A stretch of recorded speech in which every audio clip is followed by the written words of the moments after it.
It's 6:45 in the morning on December 4th, 2024, and Midtown Manhattan is still half asleep. Streetlights are still on. A handful of commuters move along the sidewalk near the Hilton Hotel on 6th Avenue, where UnitedHealthcare is holding its annual investor conference. Among the executives walking toward the entrance is a 50-year-old man in a dark coat. He's not famous. Most people passing him on the street have no idea who he is. His name is Brian Thompson, and he runs one of the largest health insurance companies in the United States, a company that, by that point, covers more than 50 million Americans and generates hundreds of billions of dollars in annual revenue. He's a husband, a father of 2 teenagers, a man from small-town Iowa who worked his way up through decades in the insurance and healthcare industry to sit at the top of one of the most powerful corporations in the country.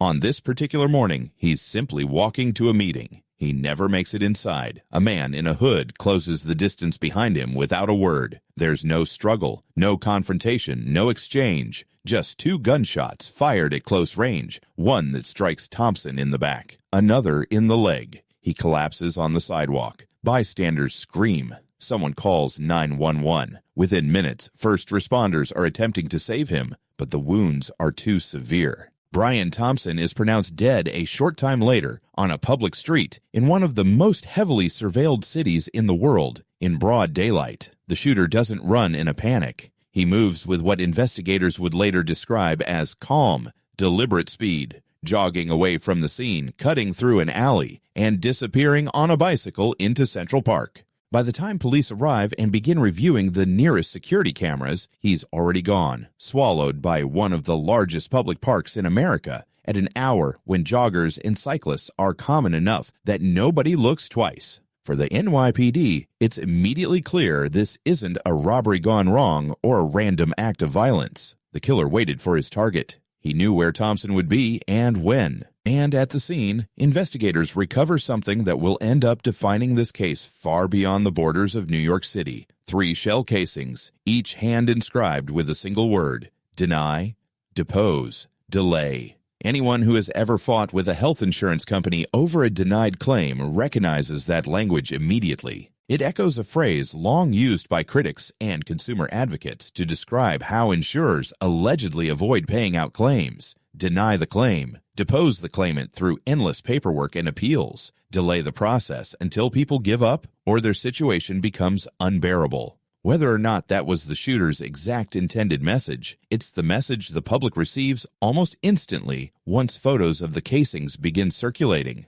Within hours, this stops being simply a murder investigation into the death of a corporate executive. It becomes something much bigger, something that touches a nerve millions of Americans didn't realize was still so raw.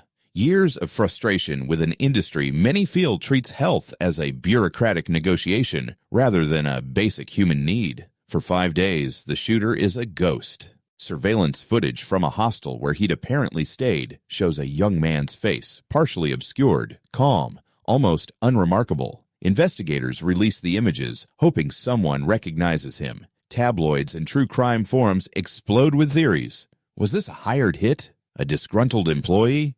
Someone with a personal grudge against Thompson? Or, as the shell casing suggested, someone acting out an ideological statement against the health insurance industry as a whole? The break comes not through forensic genius, but through sheer chance. Nearly 300 miles away, in Altoona, Pennsylvania, an employee at a McDonald's recognizes a customer sitting at a table, quietly working on a laptop. As the man from the photos plastered across every news channel in the country, the employee alerts a manager. Police are called. When officers arrive, the man doesn't resist. He's calm, almost passive, as he's taken into custody. Inside his backpack, officers find items that will become central to the case. A 9mm handgun consistent with ballistic evidence from the crime scene, a homemade suppressor, several fraudulent identification documents, and a spiral notebook filled with handwritten pages. Investigators describe the notebook's contents as a mix of personal reflection and pointed criticism of the American health insurance industry. Writings that prosecutors will later argue reveal premeditation and a clear ideological motive behind the killing. His name is Luigi Mangione, 26 years old at the time of his arrest. Not a drifter, not someone with an obvious criminal history, but a graduate of an elite private high school. followed by a degree from the University of Pennsylvania, where he studied computer science and earned both a bachelor's and a master's degree with academic honors.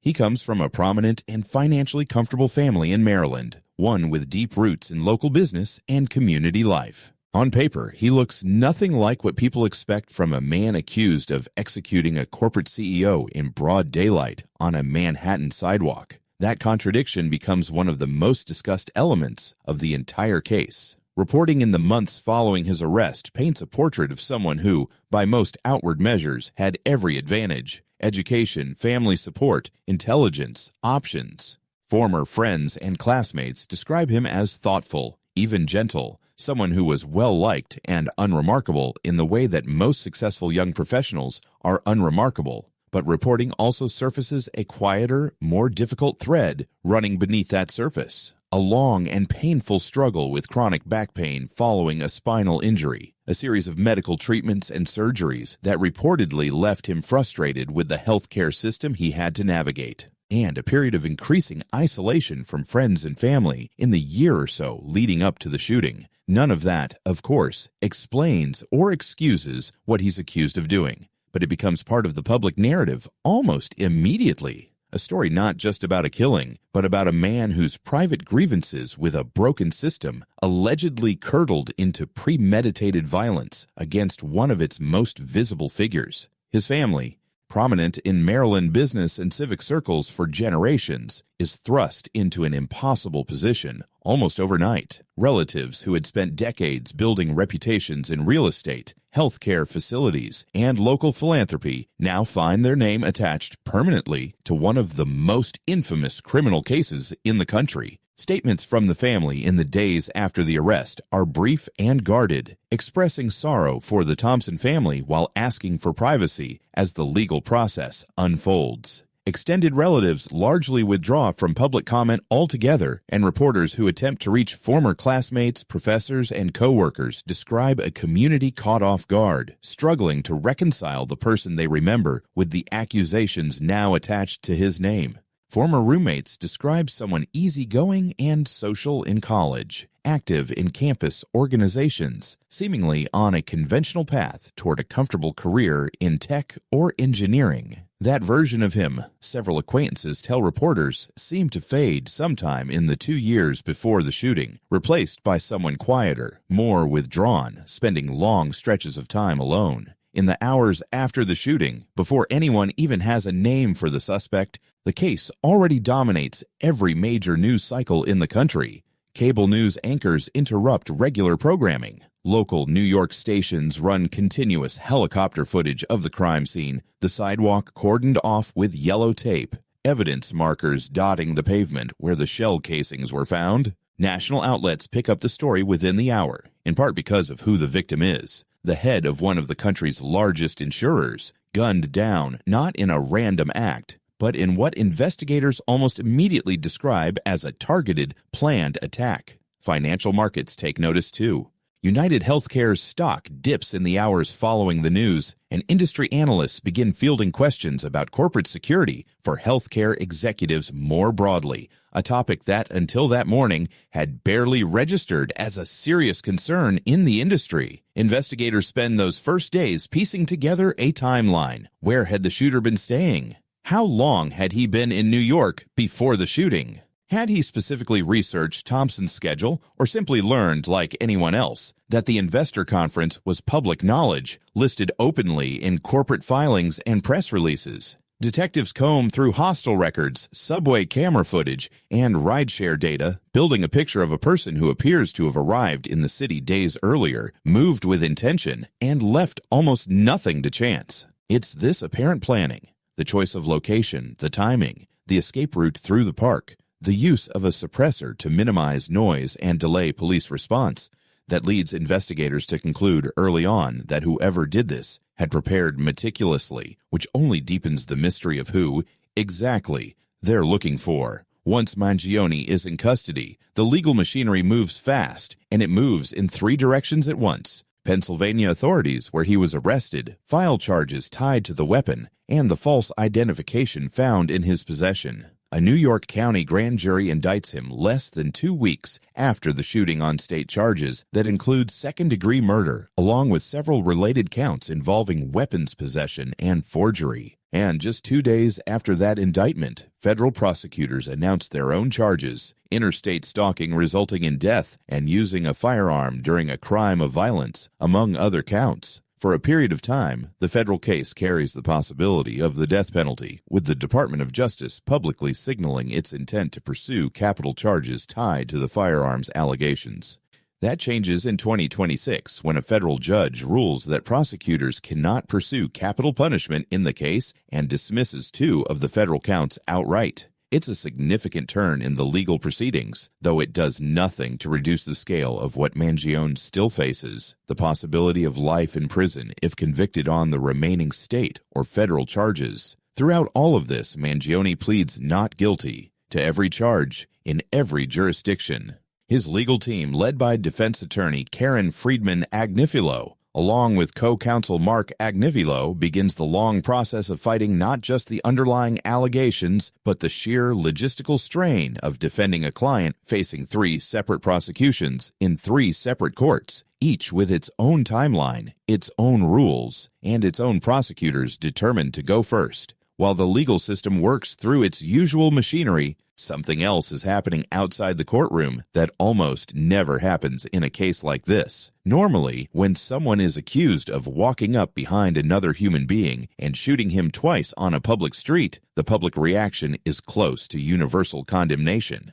That's simply not what unfolds here, at least not entirely. Within days of Mangione's arrest, fragments of his story begin circulating widely online, and a significant portion of the public reaction doesn't look anything like typical outrage. Instead, something more complicated takes shape. Frustration with the American health insurance system, years of denied claims, surprise bills, endless phone calls with customer service representatives, and the sense that profit is prioritized over patient care, finds, in this case, an unlikely focal point. Mangione, for a meaningful segment of the public, becomes less of a murder suspect and more of a symbol, a stand-in for accumulated anger at an industry many feel has failed them or their families. Fundraising pages set up to help cover his legal defense draw substantial donations in the weeks after his arrest. Outside courthouses during his early hearings, small but visible groups of supporters gather, some wearing T-shirts referencing due process, others referencing the case itself in ways that blur the line between supporting fair trial rights and outright celebrating what he's accused of doing.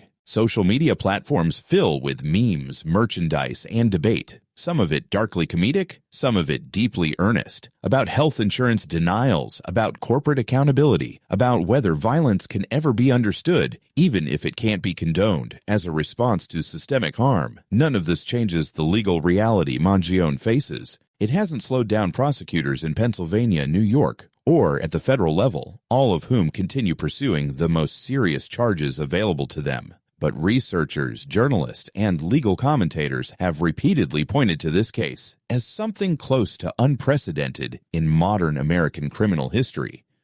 A murder suspect building a visible, organized base of public sympathy and financial support before a single juror has heard a single piece of evidence. Politicians and public figures find themselves navigating unusually treacherous ground when asked to comment. Most stick to careful, measured language, condemning the violence itself while acknowledging, in the same breath, that public frustration with health insurance practices is real and deserves attention. Editorial boards across the political spectrum publish competing takes, some warning of the dangerous precedent set by treating an accused killer as a folk hero, others arguing that the case says less about Mangione himself and more about a healthcare system that has, for decades, left ordinary people feeling powerless against denied claims and mounting medical debt. Academics who study political violence and online radicalization begin writing papers and op-eds trying to place the case in context, comparing the online support networks that formed around Mangione to historical examples of public sympathy for outlaws and vigilantes, while cautioning against romanticizing an act that left a family without a husband and father.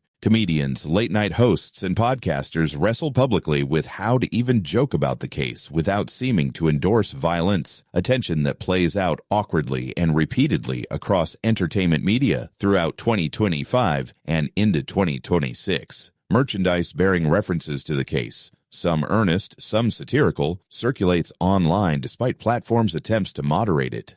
T-shirts, stickers, and digital art referencing the shell casing inscriptions appear on independent marketplaces faster than they can be taken down. True crime podcasts and YouTube channels, many far larger than most covering ordinary homicide cases, produce episode after episode dissecting every court filing, every hearing, every new detail that emerges. It becomes, in a very real sense, one of the most heavily documented pretrial periods in recent American legal history, with amateur legal analysts live streaming commentary on hearings that would otherwise draw a handful of local reporters. Inside the courtroom, meanwhile, the fight over the case's structure becomes almost as contentious as the underlying allegations. Manhattan prosecutors argue forcefully that their case should be tried first, pointing out that the killing happened on New York City streets and that the victim's own family, including his elderly mother, wants the state process to move forward without further delay.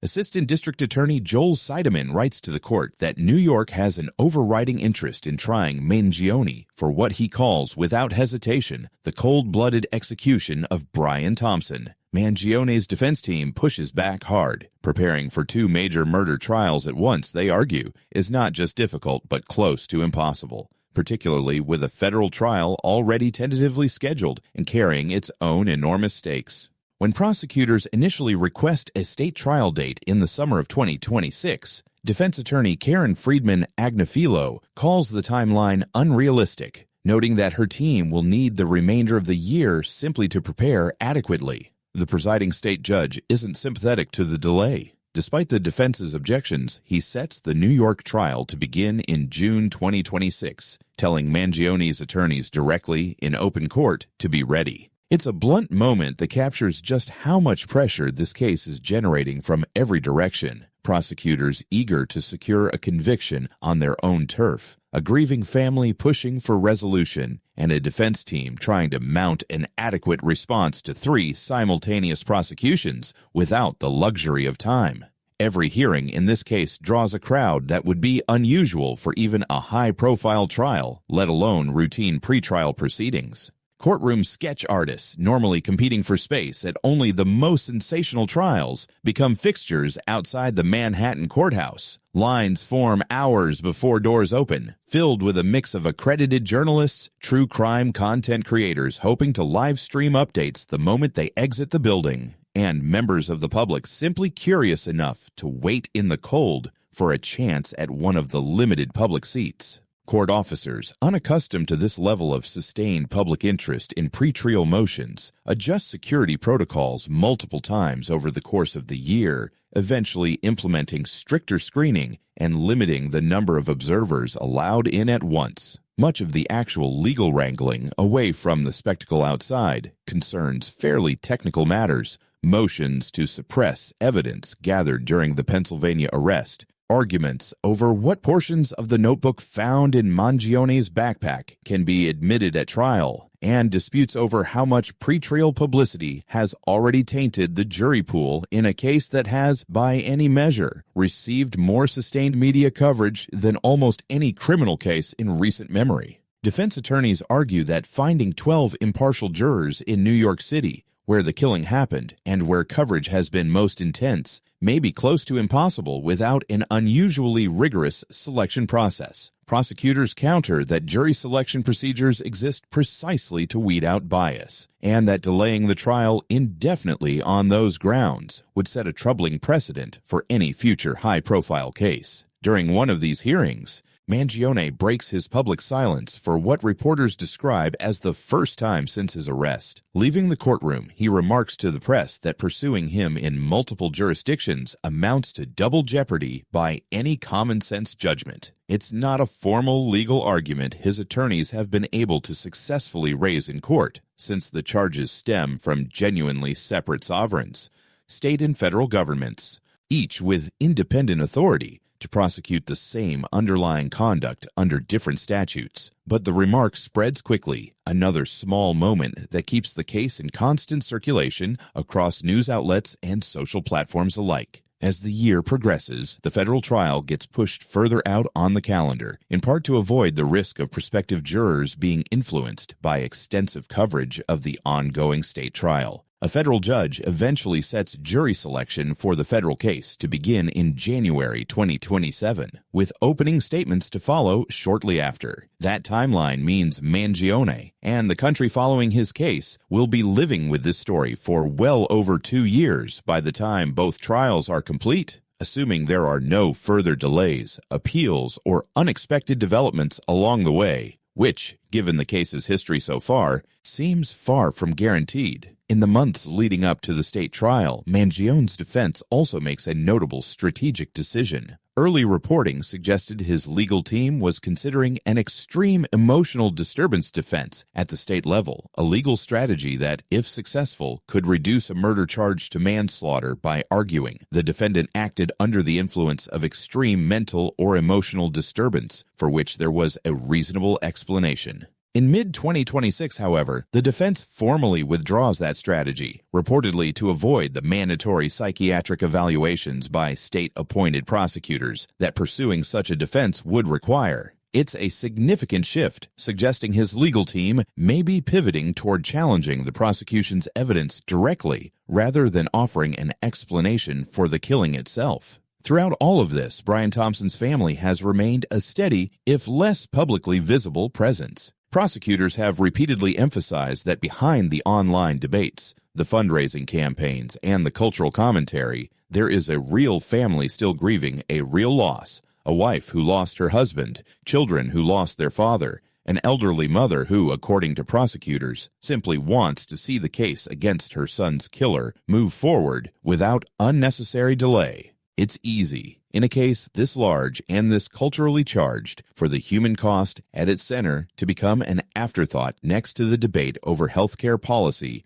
or online folk hero narratives. Prosecutors at nearly every hearing have worked to keep that human cost in view. What makes this case so unusual, ultimately, isn't just the killing itself, or even the manhunt that followed it. It's the way the case has functioned almost like a mirror, reflecting back a set of frustrations that existed in American life long before December 2024, and that, for many, found an unexpected and deeply uncomfortable outlet in the aftermath of a real person's violent death. It raises questions that have very little to do with whether Mangione is ultimately found guilty or not guilty in either courtroom. What does it mean when a criminal defendant becomes a symbol before a single juror has weighed in? What does it say about a healthcare system when frustration with it becomes so widespread that a portion of the public finds itself uncomfortably sympathizing with an alleged killer? And what happens to the ordinary machinery of the justice system? 3 separate prosecutions, 3 separate timelines, 3 separate sets of prosecutors all racing to be first when a single case draws this much sustained public attention and this much public passion on both sides? There are no easy answers to any of that. And it's unlikely the trials themselves will resolve them, even once verdicts are finally reached. A jury in Manhattan may determine whether Mangione is guilty of the state charges against him. A separate jury, more than a year later, may determine whether he's guilty of the federal charges. But the broader cultural questions this case has surfaced about healthcare, about corporate accountability, about the limits of sympathy, about what happens when private grievance turns into public violence, will likely outlast whatever those verdicts ultimately are. Brian Thompson was a father, a husband, and an executive who woke up on an ordinary Wednesday morning expecting to walk into a conference room, not into the center of one of the most consequential criminal cases of the decade. Luigi Mangione is a defendant who has pleaded not guilty in every jurisdiction where he's been charged, and who, like anyone else facing prosecution in the American legal system, is entitled to have that plea tested fully and fairly in court, regardless of how the public has already chosen to interpret his story. As both trials move forward, the state case already underway in New York, the federal case still more than a year out, this remains, in every sense, an unresolved story. The final chapters haven't been written yet. What has already happened, though, is enough to ensure this case will be studied, discussed, and argued over for a long time to come, not simply as a murder investigation, but as a snapshot of a particular moment in American life, when a single act of violence on a Manhattan sidewalk managed to surface years of quiet, accumulated frustration all at once and force an entire country to sit with the uncomfortable space between condemning a killing and understanding why so many people, for a little while at least, weren't entirely sure how they felt about it. Legal scholars who study high-profile prosecutions point out that cases like this rarely end cleanly, regardless of the eventual verdicts. Even a conviction in New York wouldn't resolve the federal case waiting behind it, and even an acquittal at the state level wouldn't necessarily prevent federal prosecutors from pursuing their own charges to conclusion. Given the separate sovereigns doctrine that allows state and federal governments to prosecute the same underlying conduct independently, that means Mangione's legal situation could remain unresolved well into 2027 or beyond, with appeals almost certain regardless of outcome. Given the scale of pretrial publicity, the complexity of running parallel prosecutions, and the sheer number of contested legal questions the case has already generated. For the healthcare industry, the case has prompted uncomfortable conversations that extend far beyond the courtroom. In the weeks after the shooting, several major insurers reportedly increased security for senior executives, scaled back public appearances, and reviewed how much personal information about leadership was publicly accessible through corporate filings and press materials. Industry groups have pushed back publicly against any narrative suggesting the killing was, in any sense, a justified response to corporate practices, while privately acknowledging, according to several reports, that the public reaction revealed a level of institutional distrust that had gone largely unaddressed for years. Some patient advocacy organizations have used the moment to renew long-standing calls for insurance reform, careful to distance those policy arguments from any endorsement of violence, while noting that the intensity of public reaction to Thompson's killing said something real about the state of frustration among ordinary patients and families. For true crime audiences specifically, the case occupies a strange category that doesn't fit neatly alongside typical serial killer documentaries or decades-old cold cases. There's no mystery here in the traditional sense. Investigators identified a suspect within days, and he was captured shortly after. What keeps audiences engaged instead is the unresolved moral and legal terrain surrounding the case, the layered prosecutions, the shifting trial dates, the ongoing debate over what this all means for a country that, in this particular instance, found itself deeply divided over how to feel about an alleged murderer.